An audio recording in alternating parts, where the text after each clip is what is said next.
Ok les amis, troisième partie entre Kimo et Mista. Il va falloir aller chercher ce Mista, il n'est pas venu les mains dans les poches. Et Kimo va nous sortir une Gaïa sur Mirage, une map qu'on ne connaît pas trop parce qu'elle n'est pas dans la map de Ranked, mais elle est là dans le tournoi. Et moi j'aime bien voir des maps différentes, voir comment les joueurs s'adaptent. Et je pense que Gaïa est un bon pick sur cette map parce qu'on a des spots de pêche, on a 9 spots de pêche par joueur qui sont plutôt safe et la mer n'est pas reliée en fait. Du coup on n'a pas besoin de se battre pour cette pêche et du coup on peut faire des stratégies où on avance rapidement dans les âges et de l'autre côté pour Gaïa c'est aussi pas mal ce petit apport de nourriture. On va voir un petit peu ce qui va se passer, c'est Gaïa contre Isis.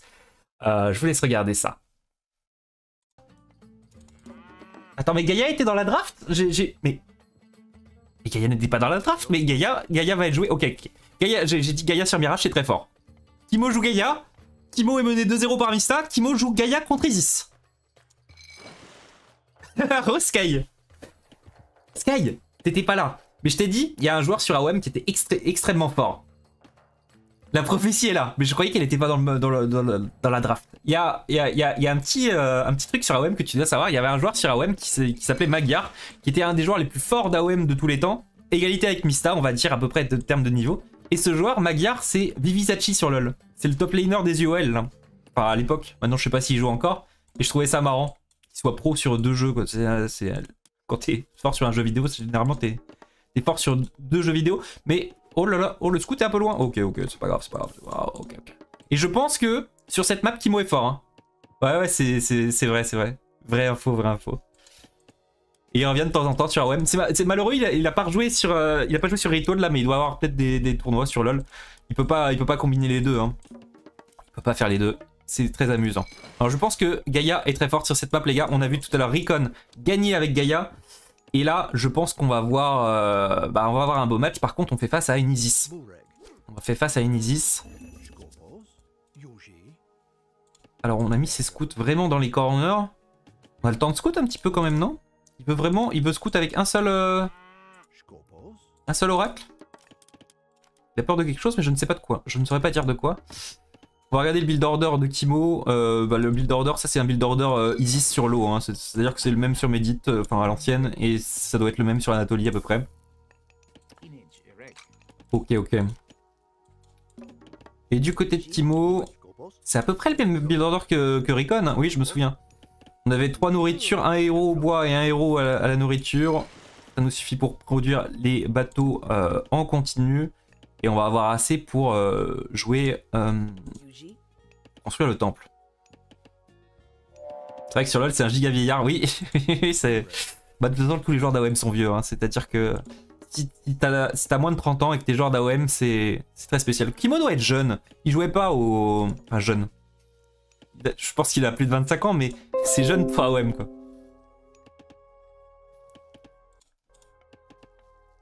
C'est vrai que chaque BO égale Gaïa de jouer. Et pas qu'en dernier match, Gaïa Broken. Oui, Gaïa Broken. Gaïa Broken.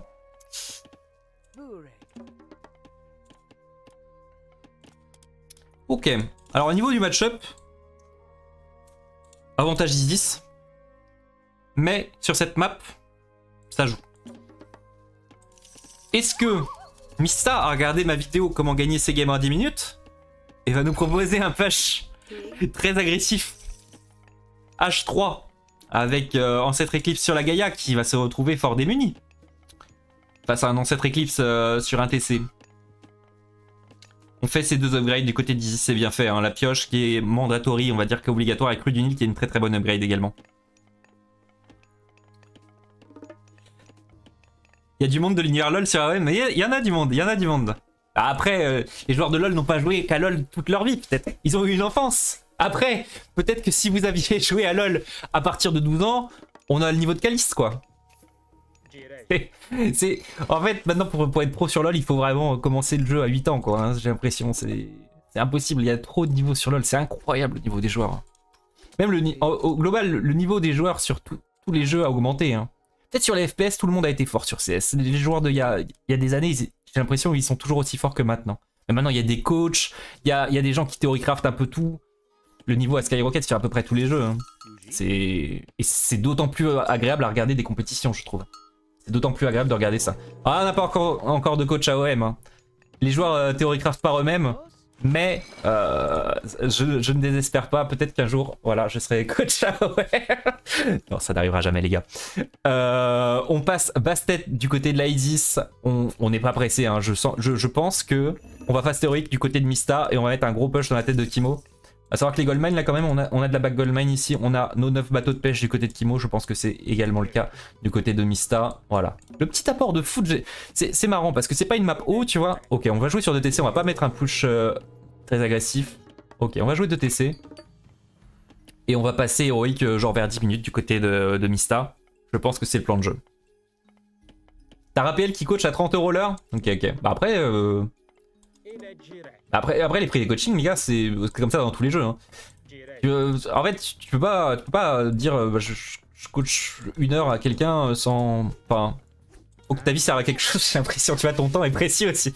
Et Raphaël, c'est vraiment un très bon joueur. Hein. Et là, il a fini dans le top 8 de cette compétition à 3-2 contre Econ. Ok. Ouais, 30 €. Regarde, des cours de guitare, des cours de piano, c'est la même chose, tu vois, genre. 30 € c'est ok. Hein. C'est le même prix sur à peu près tous les jeux, hein, je dirais. Après, ça dépend du joueur, quoi. Ok, on prend 2 TC du côté de Kimo. Kimo qui aime bien prendre 2 TC hein, sur cette map, j'ai l'impression. Et il a raison. Et Mista qui fait la même chose. Et oui, les gars, quand vous avez un income supplémentaire de nourriture, bah pourquoi pas s'en servir quand on sait qu'on va pas se faire agresser. Alors après, du côté de Kimo, on avait quoi en vision?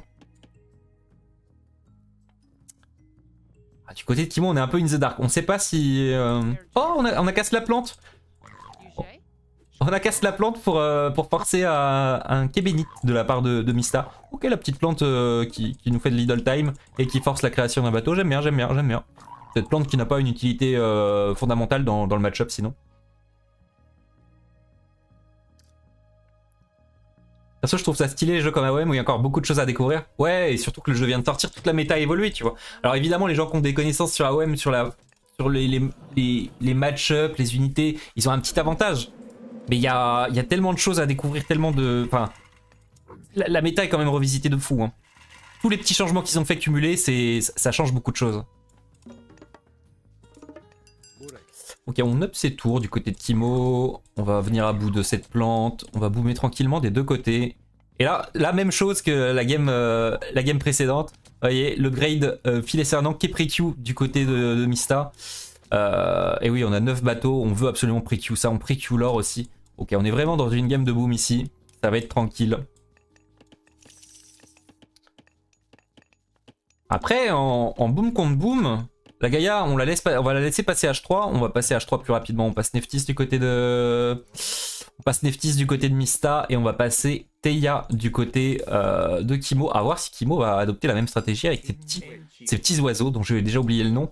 Et va aller raid l'eau. Ça va être assez amusant à suivre. Ok.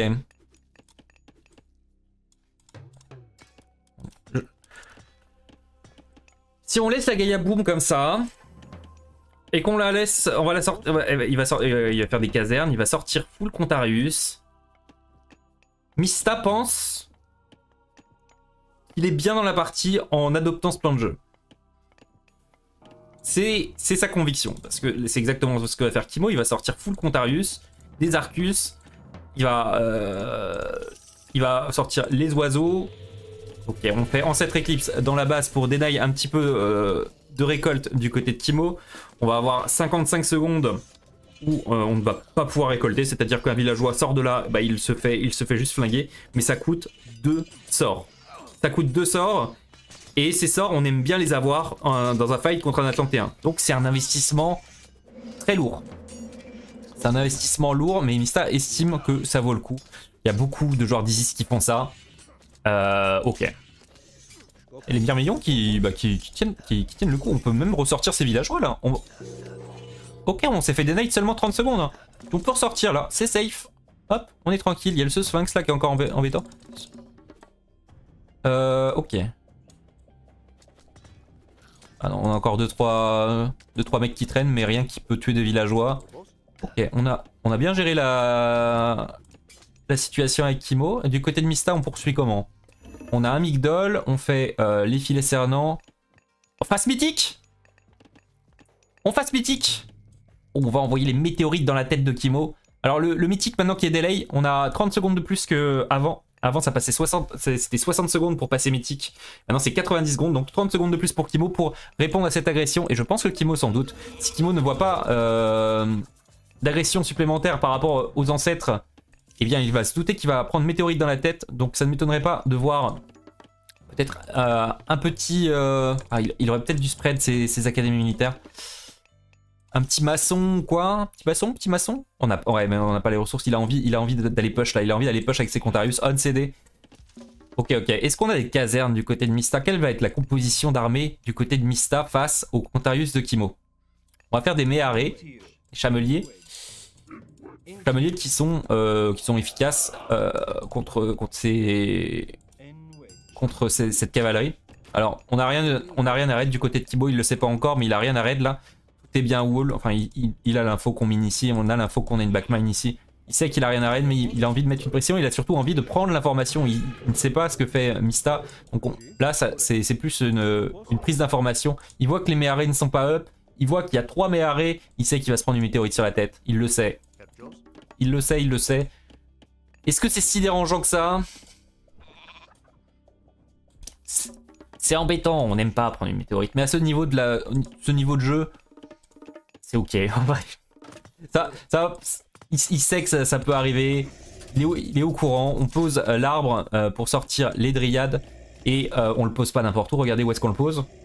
On le pose à côté du forum. Pourquoi? Monument d'Isis. Arbre de Gaïa qui va empêcher... C'est dommage qu'on n'ait pas la range. Et je ne connais pas la range, mais j'imagine que c'est comme un monument d'Isis. Là, le Méharé qui va arriver, qui va se retrouver fort dépourvu. Parce que là, on clique, ça clique. Et ça, on le casse tout.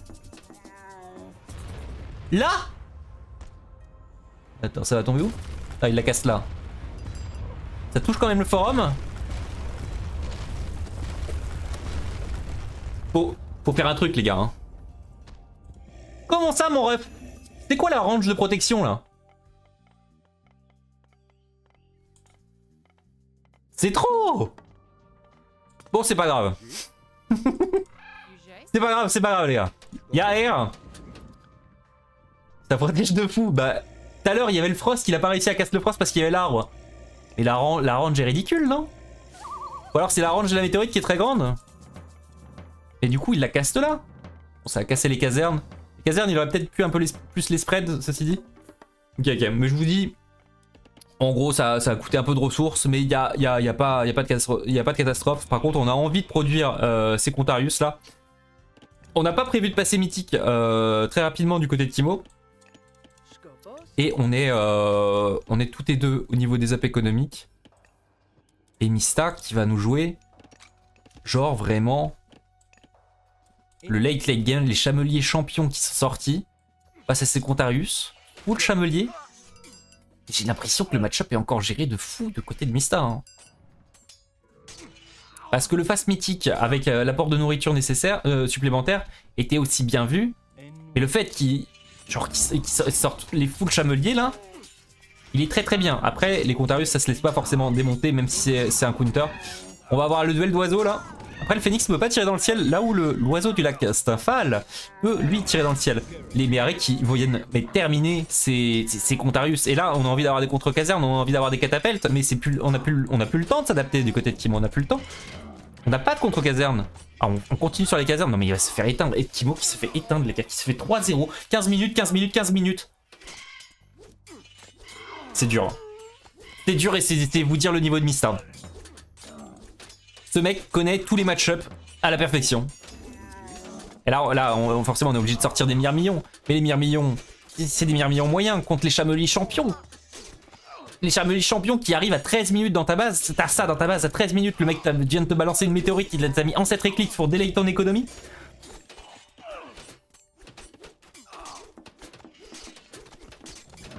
Le jeu est moche, tu trouves Magua? Je le trouve magnifique. En plus avec la réédition, il est incroyable. Hein. Non mais Mista qui va venir s'imposer là. Mais c'est... Wow, je suis choqué. Choqué du niveau de Mista. Il a fait aucune erreur sur 3 games. Sur 3 games, il n'a fait aucune erreur. Il n'a pas été inquiété un seul instant. Il n'a pas fait une seule erreur de positionnement. Il n'a pas fait une seule erreur stratégique. Il a rien. Il a joué parfaitement ces 3 games. Parfaitement. Il n'y a rien à redire. Y a pas un perron inactif pendant une seconde. Le mec est une machine. Et pourtant, tu le vois. Je l'ai déjà vu en stream, Mista. Vous voulez savoir comment il est? Il est comme ça avec sa roulée. Il a la roulée dans la bouche. Le clavier, il est comme ça. La roulée dans la bouche. Et là. T'as l'impression que le mec, il est endormi complètement. Mais il produit un niveau de jeu incroyable.